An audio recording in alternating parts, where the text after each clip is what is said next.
just saying what you're saying. I decided I'm going to speak on it. Y'all know I'm going to be real with you. For people out there that believe that blacks or Hispanics or Native Americans are the true Jews and Jesus only died for them, let me tell you something, man. That is a false doctrine. And if you don't repent from your sins, they're going to lead you to the gates of hell. And I'm going to be honest with you, man. Think about it. You said what you said. But for you to believe that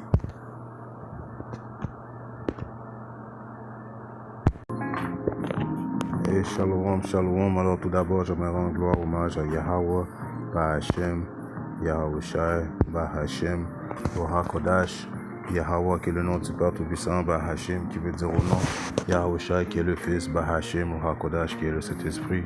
Shalom aux élus et doux bonheur, respect aux apôtres, aux aînés de Great Millstone, car c'est eux qui sont appréciés de vérité.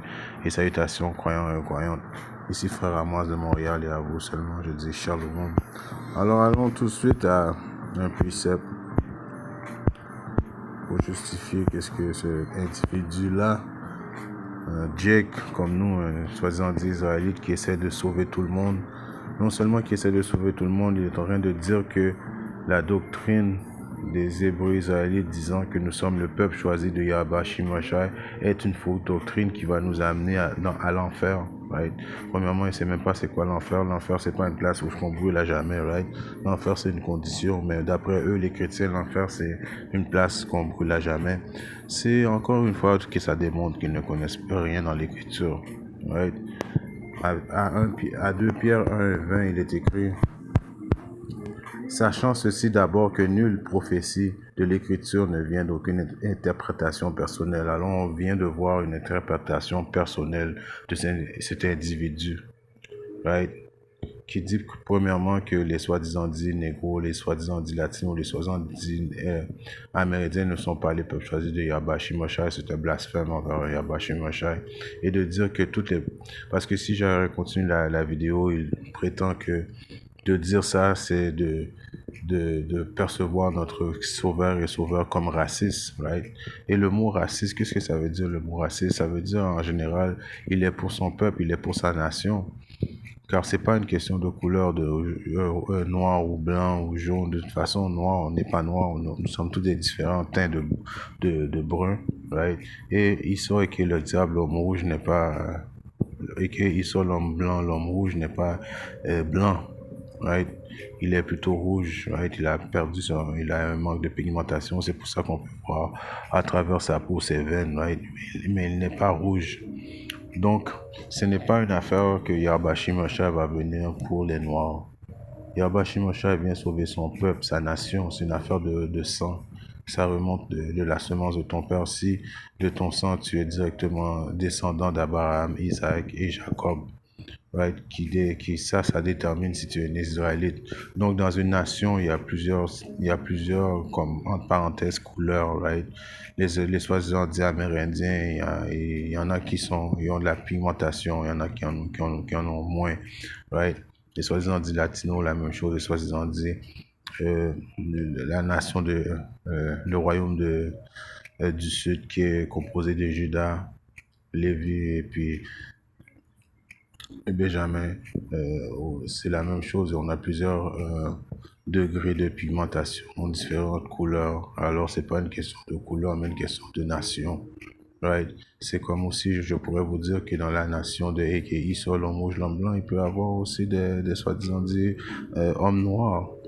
Alors, il faut pas voir l'affaire de couleur. Ça a été un concept inventé encore une fois par le diable pour mélanger les pensées des gens, right? Alors lui, il interprète son interprétation personnelle, right? Là, on va aller voir si bel et bien les soi-disant négros, latinos et soi-disant amérindiens sont réellement la nation choisie de Yahweh Shimashai. Et on va voir aussi si Yahweh Shimashai est, comme qu'il dit, raciste. Et on sait que le mot raciste signifie qu'il est pour son peuple, right? Alors, si on commence à un précepte qui est...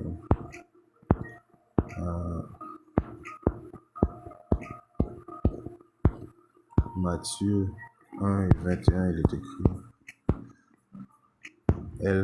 elle enfantera un fils, et tu l'appelleras son nom Yahweh Shai. Là, s'il est écrit Jésus, mais on sait que la lettre J n'existait pas. dans le temps que Yahweh Shimashai marchait sur la terre, Yahweh Shimashai parlait l'hébreu, right? Et son nom était Yahushai, qui signifie celui qui délivre, right? Car il sauvera son peuple de leurs péchés. Alors il vient de définir le nom de Yahweh Shimashai, sauveur, et sauvera son peuple, il délivrera son peuple de leurs péchés. Est-ce qu'il a écrit tout le monde? Non, il a spécifiquement écrit qu'il va sauver son peuple de ses péchés. Ouais.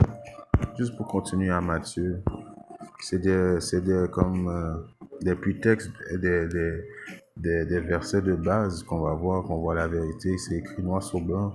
Right? Comme que j'ai lu auparavant 2 Pierre 1:20, sachant ceci d'abord que nulle prophétie de l'écriture ne vient d'aucune interprétation personnelle. Right? Tu ne peux pas interpréter personnellement les versets bibliques, right? Car ces versets ont été inspirés par le Saint-Esprit, right? Que le Saint-Esprit a rentré dans des hommes saints, nos ancêtres, right? Que ce soit Moïse, que ce soit Jérémie, que ce soit Isaïe, les prophètes, qui ont été inspirés de l'Esprit Saint, right? Que Yahweh Shimashai les a donné des visions et non des interprétations personnelles. Et oui, si vous vous demandez la question, est-ce que Yahweh Shimashai est raciste? Alors oui, il est raciste car Yahweh Shimashai est pour son peuple, pour sa nation, et non un raciste de couleur, de t'es noir ou t'es blanc. Ça, c'est pas comme ça Yahweh Shimashai voit les choses, right? Alors à Matthieu 10, je commence à 5, il est écrit: Yahusha envoya ces 12-là et leur commanda, disant: N'allez pas sur le chemin des gentils et n'entrez dans aucune ville des Samaritains. Alors il est bien spécifié de ne pas entrer dans les chemins des gentils. Right? Et quand on lit ce précepte-là et puis qu'on n'a pas vraiment eu les bonnes instructions, on n'a pas eu les bons professeurs, on va dire, mais les gentils veut uniquement dire les autres nations. Right? Non, oui, il y a dans des... Comme dans ce verse-là, ça spécifiait les autres nations, mais aussi les gentils peuvent être des Israélites qui ont été éparpillés dans les autres nations, qui ont pris les coutumes, les lois, ont adhéré aux lois, aux statuts, les coutumes des autres nations, right? Peuvent être décrits, considérés comme des gentils, des Israélites dispersés qui suivent les coutumes des autres, peuvent être considérés comme des gentils aussi. On continue. Mais allez plutôt vers les moutons perdus de la maison d'Israël. Alors Yahweh Shimashai a donné un ordre spécifique d'aller plutôt vers les moutons perdus de la maison d'Israël. Right? On continue encore, il y a quand même assez de versets qui prouvent ce point-là. Matthieu 15 et 24. Mais il répondit et dit: Je ne suis envoyé qu'aux moutons perdus de la maison d'Israël. Ouais. Encore une fois, il était envoyé uniquement à la maison perdue d'Israël. Alors, où est-ce que Yahweh Shimashai a fait appel à d'autres nations? Où est-ce que Yahweh Shimashai n'a... C'est où que les soi-disant dit hébreux israélites, commençant par les apôtres des années de Gémission, disent des mensonges?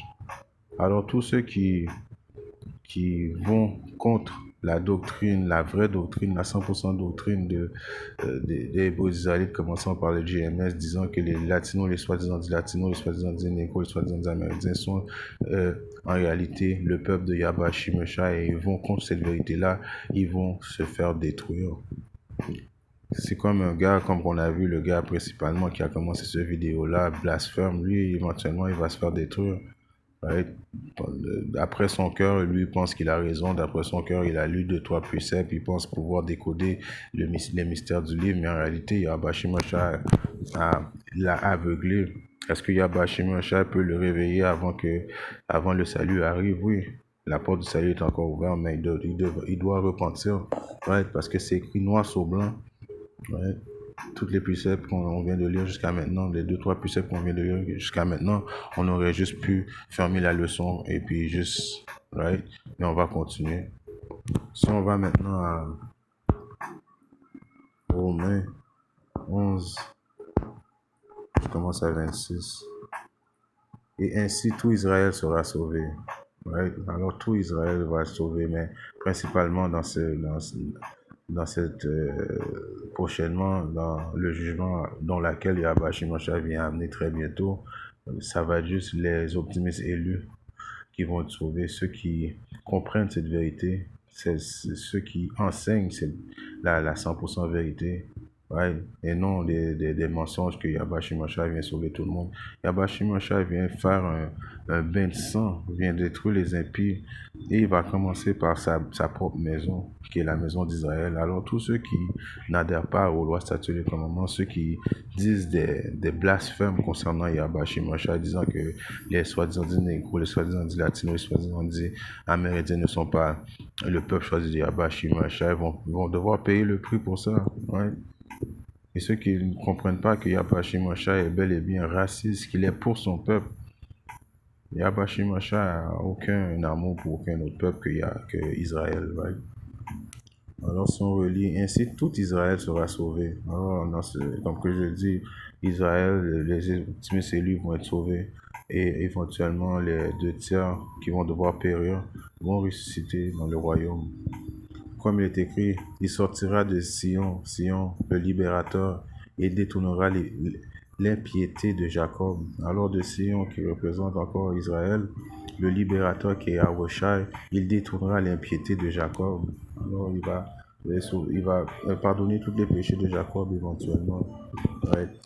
Car ceci est mon alliance envers eux. Envers eux, qui, encore une fois, Israël. Lorsque j'ôterai leur péché, il n'a pas dit le péché du monde, il va ôter leur péché à Israël. Ouais. On va rester dans Romains, ouais. Romains 9 et 3. Car je pourrais souhaiter que moi-même je sois séparé de Hamashiach pour mes frères, ma parenté, selon la chair. Alors c'est une affaire de chair, une affaire de sang, et non une affaire de couleur, une affaire de nation. Right? Parce qu'il y a un précepte qui dit que le royaume de Yahweh Shimashai est comme un oiseau mélangé plein de couleurs. Yahweh Shimashai est un dieu de diversité. Right? Il a comme que je dis, dans la nation, il y a plusieurs couleurs, il y a plusieurs flavors, comme on dit, right? Il faut pas juste s'arrêter sur le noir et blanc, ou c'est le noir qui va te sauver, les blancs vont mourir, non. Quand on va se faire transformer dans les chariots de l'Éternel, les élus vont avoir été dispersés dans les 4 coins du monde. Donc, il y a des élus qui vont ressembler à toutes les nations où laquelle ils ont été dispersés. Donc, je continue. Qui sont israélites, right? Ma parenté selon ma chair, qui sont israélites, auxquels appartiennent l'adoption et la gloire, right? Et les alliances, la première et la deuxième alliance, right? Et la dotation de la loi et le service de Dieu et les promesses. Alors les lois, statuts, commandements, les lois ont été données à Israël et non personne d'autre. Donc à part Israël, il n'y a personne qui puisse réellement pécher contre Yahweh Shimashai. Right? De qui sont le Père et desquels, quant à la chair, Hamashiach est venu, qui est surtout Dieu béni pour toujours. Amen. Alors on voit que c'est une question de, de sang, ouais, de la chair, ouais, qui sont des Israélites. Tu peux pas te faire un Israélite, tu es né prédestiné à être un Israélite pour la ligne. Et non, il n'y a aucune autre nation qui peut se faire adopter dans le salut de Yahweh Shimashai, qui peut rentrer dans l'alliance qu'on a faite avec Yahweh Shimashai, que ce soit la première alliance, que ce soit la deuxième alliance, right? Il n'y a personne qui peut, à part les Israélites, recevoir les promesses que Yahweh Shimashai nous a faites. Alors, vous voyez encore une fois que c'est un individu. Il y en a beaucoup comme lui qui essaient de sauver le diable, qui essaient de sauver toutes les nations, de partager notre, notre bénédiction que Yahweh Shimashai s'apprête à nous donner. Right? On peut, c'est à rien comprendre. Comme présentement, il n'y a aucune autre nation qui partage leur bénédiction avec nous. Alors pourquoi nous serons obligés de partager nos bénédictions avec d'autres nations? C'est à rien comprendre. Right? Lévitique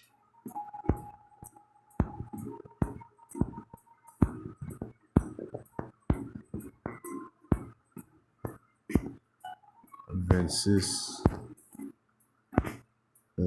46, vous écrivez. Ce sont là les statuts, les jugements et les lois que le Seigneur Yahweh Bashim Yahshua fit entre lui. Right?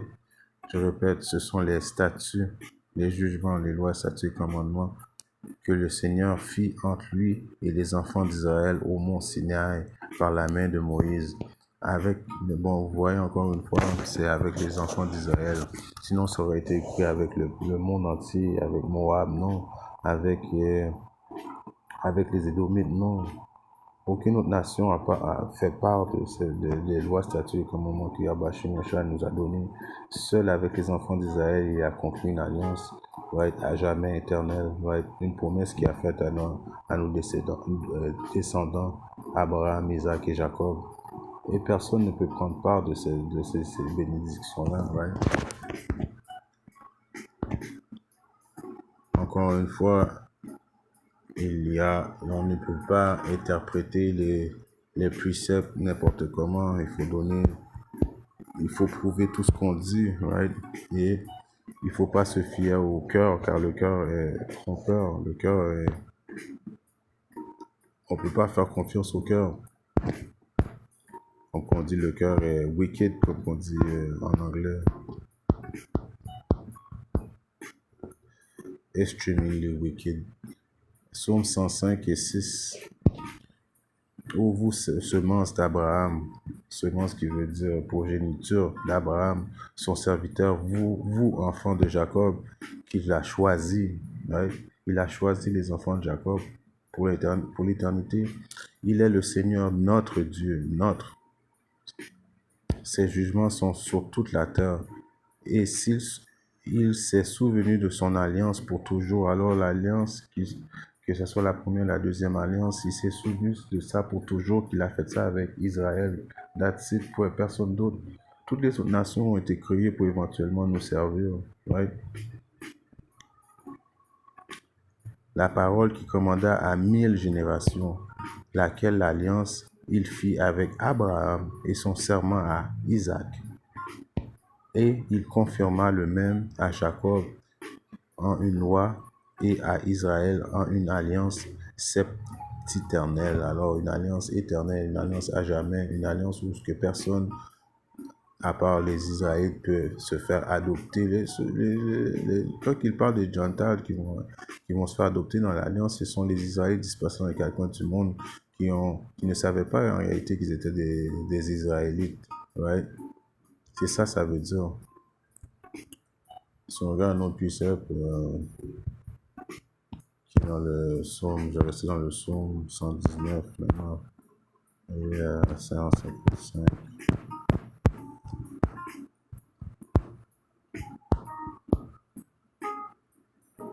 Le salut est loin des hommes immoraux, car ils ne recherchent pas des statuts. Alors le salut est loin des hommes immoraux. Et l'homme immoraux principal, c'est Eke Isok. Eke Isok n'aura jamais part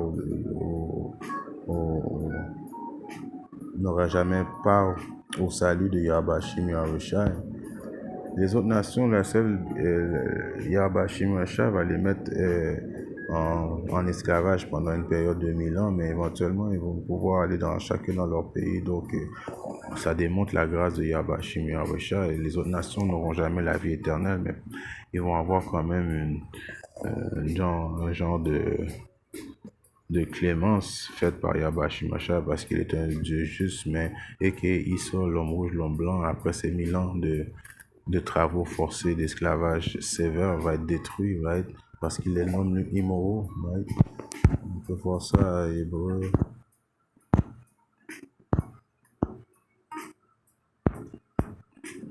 Dans le livre de Hébreu, 12 et 16. De peur qu'il n'y ait quelques fornicateurs ou de personnes profanes comme Esau, qui pour un peu de nourriture vendit son droit d'ânesse. Alors Esau, on se souvient l'histoire, a vendu son droit d'ânesse à Jacob pour un morceau de viande crue. Il a jugé qu'il avait trop faim pour attendre. et on peut voir ça dans son esprit aujourd'hui, que c'est toujours le vite fait, il est impatient, le fast-food, right? Il veut les affaires vite et rapides. Donc, pour un morceau de viande crue, il a vendu son droit d'ânesse. Il y a des soi-disant des domaines qui disent que Jacob a volé le droit d'ânesse de Esau. Non, Esau n'était jamais prédestiné à avoir le droit d'ânesse. Right? Est-ce que Yahweh Shemashah a donné la domination sur toute sa création avec son fils à un homme profane comme Esau? Non. Et qu'Esau s'est fait de finesse, right? Parce que c'était prophétisé qu'Esau n'aurait jamais eu le droit d'ânesse. Right? Je continue, car vous savez comment après, lorsqu'il voulut hériter de la bénédiction, alors quand il a voulu, quand il a regretté, il fut rejeté, car il ne trouva pas de lieu de repentance, quoiqu'il ait recherché soigneusement avec les larmes. Après avoir réalisé qu'il avait perdu tout ça, il a regretté. Et jusqu'à aujourd'hui, il continue à essayer de ravoir son droit d'ânesse. C'est pour ça qu'il arrive avec des stratégies pour vouloir nous détruire, d'arriver avec la marque de la bête en espérant que si tout le monde se fasse pucer, si tous les Israélites parviennent à se faire pucer, il va récupérer son droit d'ânesse. Mais c'est des choses qu'il imagine dans son cerveau, qui n'est pas vraiment un cerveau qui pense bien, dans son cerveau diabolique, ces choses-là n'arrivera pas. Right? Il ne pourra pas détourner les prophéties. Les prophéties, jamais il va pouvoir détourner les prophéties. Le droit d'ânesse est destiné à Jacob, right? Les 12 tribus d'Israël qui éventuellement vont avoir la vie éternelle. La vie éternelle, principalement les optimistes élus, ceux qui vont avoir persévéré jusqu'à la fin, tenir ferme dans leur intégrité face à Yahweh Shem Yahushua. Il y a un épisode que j'aimerais lire de ma Bible, c'est en 4 Esdras 3 et 32. Une autre nation t'a-t-elle connu hormis Israël? Alors, est-ce qu'il y a une autre nation qui a connu le Yahweh Shem Yahushua, non à part Israël? Israël commençant par les optimistes élus. Ouais, c'est juste les optimistes qui connaissent, les optimistes élus qui connaissent comme on dit en anglais, les dark sayings, les paraboles noires de la Bible, les secrets de Yahweh Shemashah, car Yahweh Shemashah ne fait rien sans qu'il révèle ses secrets à ses serviteurs, les prophètes. Donc, y a-t-il une autre nation t'a-t-elle connue hormis Israël? Quelles tribus ont cru à tes alliances comme celle de Jacob? Ouais, quelle tribu sur la terre? Personne, car les alliances n'ont pas été données aux autres tribus sur la terre. Ouais, on peut relire ça à Psaume 147.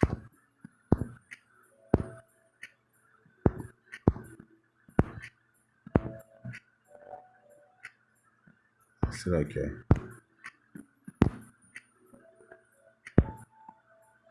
147 et 19. Ah non, ouais, c'est ça. 147 et 19 est écrit: Il manifeste sa parole à Jacob, ses statuts, ses jugements à Israël. Il n'a agi ainsi avec aucune autre nation, et quand ces jugements, elles ne l'ont pas connu. Louez le Seigneur Yahweh Shem Yahushua. Alors de quoi qu'il parle ce gars-là au début? Il dit que tout le monde peut être sauvé. Ouais, il dit que Yahweh Shemashah est un raciste et n'est pas raciste. Alors on vient voir que Yahweh Shemashah est bel et bien raciste, qu'il est pour sa nation. Quand on dit raciste, qu'il est pour sa nation. Il n'est pas raciste dans le point de vue couleur. Non, il ne regarde pas, c'est que Yahweh Shemashah ne regarde pas ça, il regarde le sang, la nation, l'esprit qui est dans le corps. Alors oui, Yahweh Shemashah est raciste. Ouais. Et il n'a pas donné ses statuts de loi commandement à personne d'autre. Donc personne ne peut faire venir prendre part de notre royaume si tu n'es pas un Israélite. Ouais. Si on regarde maintenant un précepte dans Amos 3, je commence à 1. Écoutez cette parole que le Seigneur a prononcée contre vous, ô enfants d'Israël, contre toute la famille que j'ai fait monter du pays d'Égypte. Vous seuls, je vous ai connus de toutes les familles de la terre, c'est pourquoi je vous punirai pour toutes vos iniquités. Alors à cause qu'il nous a reconnus en premier, qu'il nous a connus personnellement, juste nous, right? et qu'il est un père, ouais, quel père qui ne, je paraphrase le verset biblique, quel père qui aime son enfant et qui ne va pas le châtier à cause qu'Yahba Shimosha nous aime, il nous a châtiés, right? À cause qu'on a péché envers Yahba Shimosha, il nous a punis. Et cette punition-là nous a fait devenir encore plus forts pour éventuellement pouvoir euh, prendre part du royaume avec Yahba Shimosha à jamais, right? Tout ça, ça a été une punition pour nous rendre plus forts, pour faire accroître notre foi. Ouais. Vous seuls, je vous ai connus de toutes les familles de la terre, c'est pourquoi je vous punirai pour toute vos iniquités. Si on regarde un précepte qui est dans le livre maintenant de...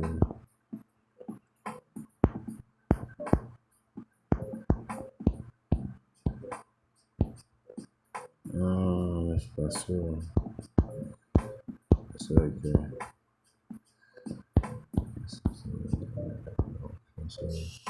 Si on regarde en Actes 5 et 30, le Dieu de notre Père ressuscita Yahusha que vous avez tué et pendu à un arbre. Ouais. C'est lui que Dieu, Yahweh, a exalté par sa main droite pour être un prince, alors il parle de Yahusha, et un sauveur pour donner la repentance à Israël et le pardon des péchés. Sauveur pour donner la repentance à Israël, le pardon de ses péchés. Alors personne ne peut pécher contre Yahba Shemashai. Pour pouvoir pécher contre Yahba Shemashai, il faut que Yahba Shemashai t'ait donné les lois, statuts et les commandements. Car qu'est-ce que le péché? Les soi-disant dits chrétiens ne savent même pas c'est quoi en réalité le péché. Le péché, c'est la transgression des lois. Alors, si on t'a pas donné de loi, alors tu peux pas pécher contre Yahba Shemashai. C'est pour ça que toutes les autres nations, les autres, en réalité, ils pêchent pas. Ouais, en réalité, ils font juste vivre leur vie de païen en attendant le jugement que Yahba Shemashai s'apprête à amener contre eux. Ouais. Si on regarde notre puissance qui est dans le livre de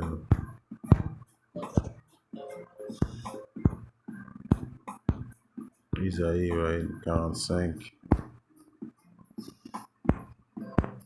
et 17, il est écrit: mais Israël sera sauvé dans le Seigneur d'un salut éternel. Alors Israël qui va être sauvé dans le Seigneur, dans un salut éternel à jamais. Right? Quand Yahba Shemashai va transpercer le ciel, et automatiquement que les optimistes élus, j'espère, je fais partie de ce chiffre, se font télétransporter, automatiquement le royaume va avoir débuté, la vie éternelle va avoir débuté, la mort va avoir été détruite par Yahba Shemashai, right? Et Israël sera sauvé dans le Seigneur d'un salut éternel. Vous ne serez ni honteux ni confus à jamais. Ouh. J'ai un autre précepte que je vais lire de ma Bible ici.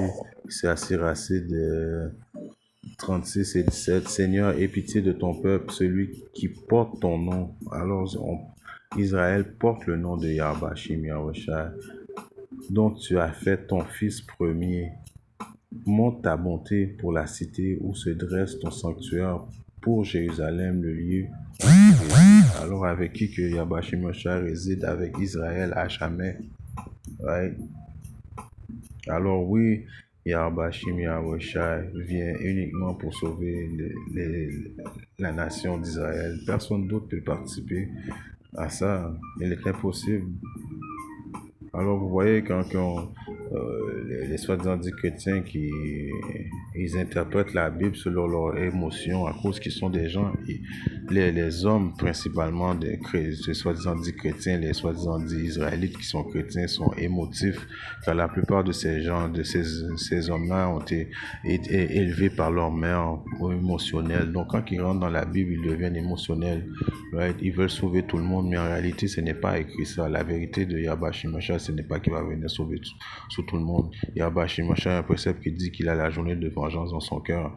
Alors, sur qui il va venir se venger? Il va venir se venger sur les impies. Il va venir se venger sur les deux tiers qui mentent justement comme lui. Right? Qu'ils amènent lui, il dit que c'est les soi-disant hébreux israélites amènent le monde sur un chemin de la destruction, mais c'est plutôt des gars, des faux prophètes comme ces soi-disant dits chrétiens-là qui amènent le monde dans le chemin de la destruction.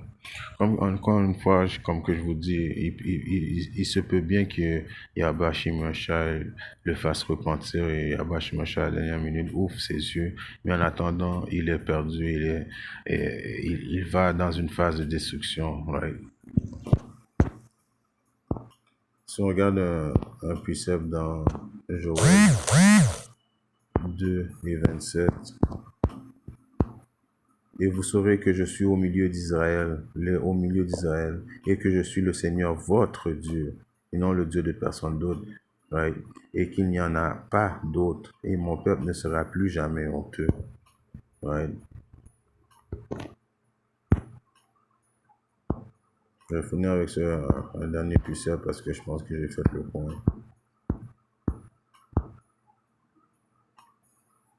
Deutéronome 7 et 6, il est écrit, car tu es un peuple saint, qui veut dire à part, ouais, au Seigneur ton Dieu, Yahweh Shimashai, le Seigneur ton Dieu t'a choisi, afin que tu sois pour lui un peuple particulier, au-dessus de tous les peuples qui sont sur la surface de la terre. En espérant que cette leçon a inspiré un frère ou une sœur qui parle dans le monde. Si Yahweh Shimashai le veut bien, je viendrai t'aimer avec notre leçon. DT and Bob the Bomb.